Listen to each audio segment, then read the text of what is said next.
Okay sir. So இப்போ வந்து பார்த்தீங்கன்னா, நெறைய பேருக்கு வந்து ஒரு கன்ஃப்யூஷன் அது கன்ஃப்யூஷன்னு சொல்ல முடியுமான்னு தெரியல. எக்ஸாக்ட்டா சொல்லணும்னா, ஒரு சில பேர் வந்து கார்ப்பரேட் அண்ட் பிசினஸ் வந்து ஒண்ணுன்னு நெனச்சிட்டு இருக்காங்க. ஒரு ஓகே. சில பேர் கார்ப்பரேட் அண்ட் பிசினஸ் வந்து வேற 2 டிஃபரண்ட் திங்ஸ்ன்னு நெனச்சிட்டு சூப்பர். இருக்காங்க. ஸோ நீங்க சொல்லுங்க sir. Is corporate and business the same are 2 different aspects? Super கொஸ்டினுங்க. Actually I like the question because ஏன்னா நான் சத்யபாமா காலேஜில் ஒரு ஈவெண்ட்டுக்கு போயிருந்தேன். ஓகே. அந்த ஸ்டார்ட் அப் செல்லில் உள்ள டிஜிட்டல் மார்க்கெட்டிங் கம்பெனி ஒருத்தவங்க வச்சுருந்தாங்க. தே ஆர் ரன்னிங் குட்னாங்க. ஸோ அப்போ நான் கேட்ட ஃபர்ஸ்ட் கொஸ்டின் இதுதான், உங்களுக்கு ஸ்டார்ட் அப்னு ஏன் சொல்கிறீங்க அப்படின்னு. ஸோ அங்கே இருந்த பசங்களுக்கு அது சொல்ல தெரில அப்போது. பட் அது ஒரு 4 ஃபவுண்டர்ஸ் சேர்ந்து அங்கே பண்ணிட்டு இருந்தாங்க. அதில் ஒரு பையன் அப்போ அங்கே கிடையாது. Then they called him. He was working. Okay, இது ஏதோ ஒரு மீட்டிங் நடக்குது, யாரோ வந்து பேச போகிறாங்க அப்படின்னு அவன் நினச்சிட்டு இந்த கொஸ்டின் இங்கே கேட்டாங்கன்னு உடனே இங்கே கொஞ்சம் இது ஓடிட்டு இருக்குன்னு தெரிஞ்ச உடனே அவன்கிட்ட வர சொல்லிட்டாங்க. அவன் மேலே தான் இருந்தான் அவன் ஆக்சுவலி அந்த இதில். So he came in, he said he exactly had a vision. அது என்ன, அது ஐ மீன் இது ஸ்டார்ட் அப் கிடையாது, இது ஒரு பிஸ்னஸ். ஆனால் நான் இதை வச்சு அடுத்தது ஒரு ஸ்டார்ட் அப் பண்ணுவேன் அப்படிங்கிற அந்த கிளியராக இருந்தது. நான் சொன்னேன், உனக்கு இவ்வளோ தெரிஞ்சிருக்கு, நீங்கள் ஏன் மற்றவங்ககிட்ட சொல்லலை அப்படின்னு சொல்லிட்டு அவன்கிட்ட கேட்டு தெரிஞ்சுக்குங்க அப்படின்னு சொன்னேன். Why I am saying this is there are lot of, இப்போ அட்லீஸ்ட் முன்னாடி வெறும் பிஸ்னஸ்னு மட்டும்தான் இருந்தது. கார்பரேட்டுங்கிறது நமக்கு தெரிஞ்ச எல்லாம் ரிலையன்ஸ் தெரியும், அம்பானி தெரியும், அதுக்கு அந்த மாதிரி டாட்டா தெரியும். இவ்வளோதான் நமக்கு தெரிஞ்சிட்டு இருந்தது. இப்போ வந்து corporate is like kind of once you establish your business, உங்களோட பிஸ்னஸ் நல்லா எஸ்டாப்ளிஷ் ஆகிடுச்சு and you know what you are doing and mostly you are getting in to a public limited company. I will call it in that way. Like public limited ஆகணும் இல்லை ஆக போகிற companies ஒரு certain stage தாண்டி உங்களோட structure எல்லாமே கிளியராக இருக்குது. உங்களோட பிஸ்னஸ் ஸ்ட்ரக்சர் இருக்குது. இதில் எந்த விதமான பிஸ்னஸில் உங்களுக்கு கன்ஃபியூஷனே இல்லை. உங்களோட பிஸ்னஸை பொறுத்தளவுக்கு உங்களுக்கு கன்ஃபியூஷனே கிடையாது. அது ஒரு கார்ப்பரேட் ஸ்டைலில் ரன் பண்ணுறதுன்னா உங்களுக்கு ஸ்ட்ரக்சர்டாக எல்லாமே இருக்கும். ஒரு எஸ்ஓபியாக இருக்கட்டும், இவர் இதுதான் பண்ணணும், உங்களோட ரோல் கிளியராக டிஃபைன் ஆகிருக்கும். நீங்கள் இந்த சேரில் இப்படி தான் உட்காரணும்னா இப்படி தான் உட்காரணும். இப்போ இதுலலாம் பண்ணுற மாதிரி ஒரு டவல் இருக்கணும்னா அதுக்கு ஒரு ரீசன் இருக்கும், இது இல்லைன்னா ஒரு. ஸோ எல்லாமே வந்து இப்படித்தான், இதுக்கு மேலே உங்களால் எதுவும் பண்ண முடியாது. நீங்கள் அந்த சேரில் நீங்கள் இருப்பீங்க, நீங்கள் இல்லைன்னா இன்னொருத்தர் வந்து பண்ணுவார். Other than the decision makers. So all this will be a corporate. அது வந்து கொஞ்சம் ஸ்ட்ரீம்லைன்ட் ஆனது, எல்லாமே பர்ஃபெக்ட் ஆனது. ஆனால் பிஸ்னஸ் வந்து அதுக்கு முந்தின ஒரு stage. R even a small distribution is also a business. நீங்கள் உங்கள் ஒரு குட்டி கடை வச்சுருக்கீங்கன்னாலும் அது ஒரு பிஸ்னஸ்ன்னு சொல்லலாம். That can never become a corporate. To be very frank, அது வந்து life long it's a small பிஸ்னஸ்ன்னு சொன்னாலும் அது ஒரு கடை வச்சுருக்கீங்க, அவ்வளோதான். And that will never be a start up as well. நான் இன்றைக்கே ஒரு டூல்ஸ் கடை வச்சுட்டு actually lot of people are calling it ஒரு டூல்ஸ் கடை ஓப்பன் பண்ணிவிட்டு I am doing a start up. ஒரு பெயிண்ட் கடை, ஒரு பெயிண்ட் டிஸ்ட்ரிபியூஷன் எடுத்துகிட்டு ஐ am doing a start up. No, அது வந்து ஒரு கடை, அது ஒரு பிஸ்னஸ். ஃபர்ஸ்ட் நாள்ல இருந்தே அதில் ரெவன்யூ வந்தாகணும். நீங்கள் கொஞ்சம் கடன் எடுத்து பண்ணாலும் சரி, இல்லை நீங்கள் உங்கள் சொந்த காசு போட்டாலும் சரி, அந்த 10% margin something from the day one you need to think about. இப்போ அந்த பெயிண்டில் நீங்கள் ஏதாவது ஒரு இனோவேஷன் பண்ண போகிறீங்க, உங்களுக்கு ஒரு பெயிண்ட் கடை இருக்குது, நீங்கள் அதில் ஏதோ ஒரு R&D டீமை போட்டு பண்ணாலும் சரி, அதை என்ன பண்ணாலும் சரி, ஆனால் உங்கள் கடைக்குன்னு மட்டும் ஒரு something that you are innovating, அப்போ வந்து அதில் நீங்கள் ஸ்டார்ட் அப்னு சொல்லலாம். அதுக்கு ஒரு R&D போட்டு நீங்களே ஒரு பெயிண்டை, நான் இன்னைக்கு ஒரு பெயிண்ட் கடை வச்சிருக்கலாம், ஆனால் அந்த பெயிண்டை வச்சு எனக்கு பெயிண்டை பற்றி தெரிய ஆரம்பிக்குது. ஸோ நான் ஒரு 5 வருஷத்தில் வந்து நான் ஒரு இது எதுவுமே வேலைக்கு ஆகலை, இது வாங்குறதுக்கு ஏன் இவ்வளோ காசு வாங்குறீங்க, ஏதோ ஒன்று தோணும். அந்த ஃப்ரஸ்ட்ரேஷனால நீங்கள் ஒன்று கிரியேட் பண்ணுவீங்க. It could be anything.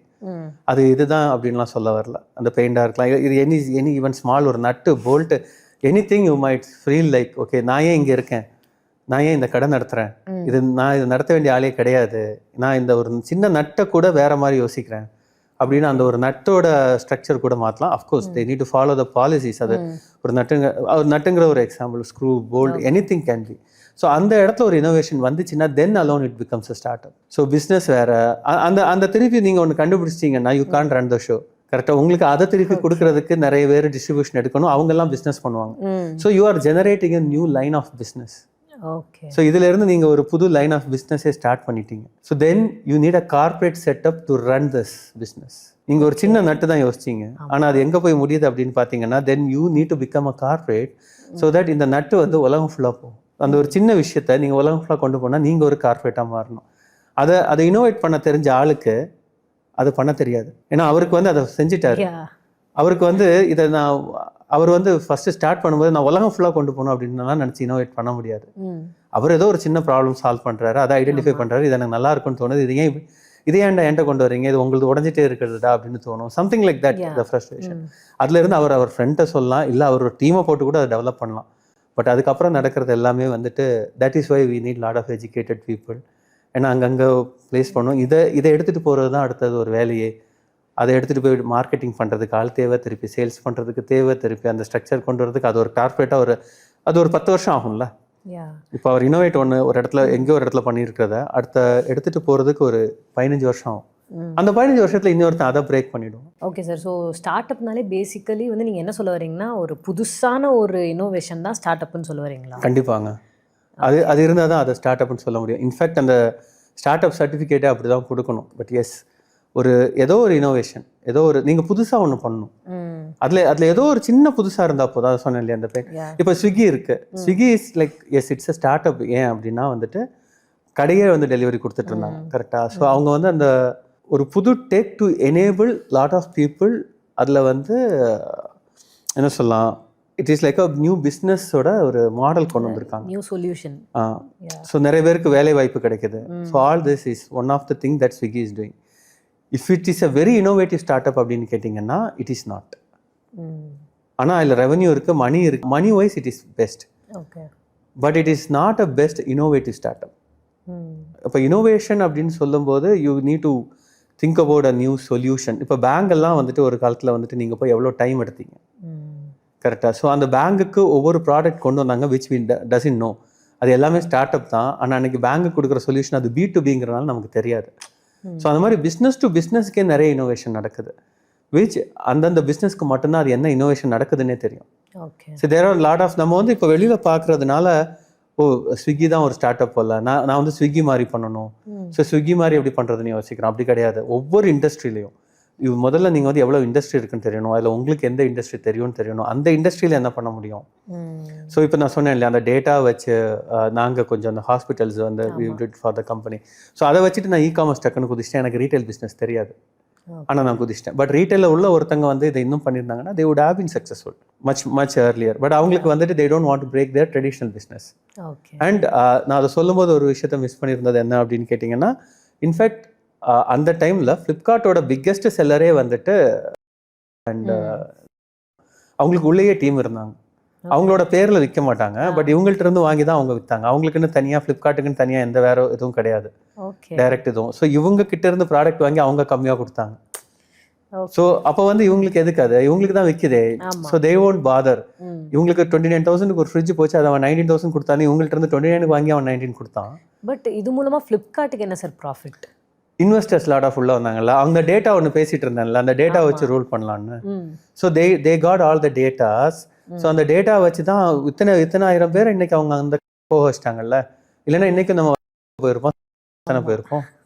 So அது அவங்களுக்கு தெரியும் இது ஆரம்பிக்கும் போதே இது 10 years ஆகும்னு. ஏன்னா அந்த 2 ஃபவுண்டர்ஸும் வந்து அமேசானில் ஒர்க் பண்ணாங்க. Okay. So they want to start something like that. இந்தியாவில் அவ்வளோ ஆப்பர்ச்சுனிட்டி இருக்குன்னு தெரிஞ்சு ஒர்க் பண்ணுறாங்க.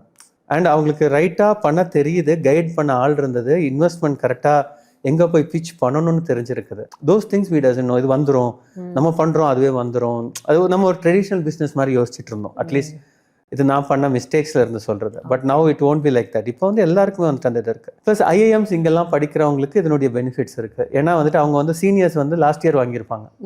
ஸோ ஆட்டோமேட்டிக்காக நான் இப்போ அங்கே படித்தேன்னா எனக்கு என்னோட சீனியர் சொல்லுவாங்க, ஏய் நீ இப்படி பண்ணிவிடு, you pitch it in this way, present in this way அப்படின்னு கைட் பண்ணுவாங்க கரெக்டாக. ஸோ நம்ம இங்கேருந்து சொல்லலாம் ஐஏஎம் என்ன அவ்வளோ மூளையா, இதுவாக அந்த மூளையானா, அப்படி இல்லை. அதோடைய நெட்வொர்க்கிங் அங்கே வெரி ஏர்லி ஸ்டேஜ். ஒரு 10 வருஷம் முன்னாடி போகலாம். நான் ஒரு 10 வருஷத்தில் கற்றுக்கிட்டது நான் இப்போ அந்த ஆளுங்க கூட என்னோட நெட்வொர்க் இருந்ததுன்னா எனக்கு அது ஒரு 10 வருஷம் முன்னாடி கிடைக்கும். And this is for every one. So இதெல்லாம் தான் வந்து அந்த ஒரு ஸ்டார்ட் அப் டிஎன்ஓ அந்த மாதிரி எல்லா இடத்துலையும் வந்துட்டு they can reduce this time line. அங்கேயுமே வந்துட்டு ஐ wouldn't say a major thing can happen. But at least இந்த மாதிரி கைடன்ஸு கரெக்டான இதுவோ அங்கே இப்படி நடக்குதா. காலேஜுக்கு போய் என்டர்பிரினர்ஷிப் செல் வைக்கலாம், என்ன வேணால் வைக்கலாம். பட் இந்த இனோவேஷன் இதை பற்றி தான் பேசிகிட்டு இருக்கோம். கரெக்டாக அந்த இனோவேஷன் எங்கே பண்ண போகிறீங்க, இது கரெக்டாக இதுதான், இது நான் ஃபெயிலியர் ஆனால் ஒன்றும் இல்லை அப்படின்னு சொல்ல எப்போ போகிறீங்க. அண்ட் காலேஜில் இனோவேட் பண்ணும்போது அந்த காஸ்ட் கம்மி. இப்போ நீங்கள் அந்த கார்பரேட் இது கேட்கும்போது கார்பரேட் ஒரு இனோவேஷன் பண்ணணும்னா இவ்வளோ ஸ்ட்ரக்சர் வச்சா தான் அவங்க ஒரு சின்ன ஒரு இது மாற்ற முடியும். காலேஜில் ஜஸ்ட் லைக் தட் மாற்றிடலாம். இவங்களோட அன்னையோட அந்த ஹியூமன் கேபிட்டல் கால்குலேட் பண்ணிங்கன்னா 10,000 20,000 சேலரி, ஐ மீன் வெரி பேஸ் இது இன்டர்ன்ஷிப்பாக. ஸோ அந்த காஸ்ட்டுக்குள்ளே அது முடிச்சு பார்த்துடுறோம்ல, அது சக்ஸஸாக ஃபெயிலியரான்னு பார்க்கும்போது the cost involve in that experiment is less. இப்போ நான் இன்னைக்கு ஒரு காஸ்ட்டுக்கு ஒரு எக்ஸ்பெரிமெண்ட் பண்ணணும்னா it will be very costly. So நான் 10 years முன்னாடி பண்ணும்போது தட்ஸ் அட்லீஸ்ட் லெஸ். என்னோட human capital and employee cost இது எல்லாத்தையும் சேர்த்து சொல்கிறேன். ஓகே. ஸோ அதை வச்சு பார்க்கும்போது it is always safe to explore start up at early stage in career. ஆனால் ஒரு பிஸ்னஸாக அதை டெவலப் பண்ணி எடுத்துகிட்டு போகிறதுக்கு எக்ஸ்பீரியன்ஸ் தேவை. அந்த ரெண்டு கான்ட்ரடிக்ஷன் எப்போவுமே இருக்கும். ஏன்னா நீங்கள் பிஸ்னஸாக ரன் பண்ணணும்னா யூ நீட் எக்ஸ்பீரியன்ஸ். ஸோ 2 வருஷம் எங்கேயாவது ஒர்க் பண்ணாதான் you will be able to இதை பிஸ்னஸாக எப்படி மாற்ற முடியும்னு தெரியும். ஆனால் ஸ்டார்ட் அப் இனோவேஷன் பண்ணுறதுக்கு காலேஜில் பண்ண முடியும். I mean college in the sense when you are doing college or even before அது எப்போ வேணால் பண்ணலாம். ஈவன் 60 years ஓல்டுக்கு வந்துட்டு திருப்பி தோணலாம், நான் இவ்வளோ நாள் ஒரு ஒர்க் பண்ணியிருக்கேன், நான் ஏன் இந்த இதில் இப்படி ஒரு இனோவேஷன் பண்ணக்கூடாதுன்னு தோணலாம். Can happen anywhere. ஆனால் அந்த காஸ்ட்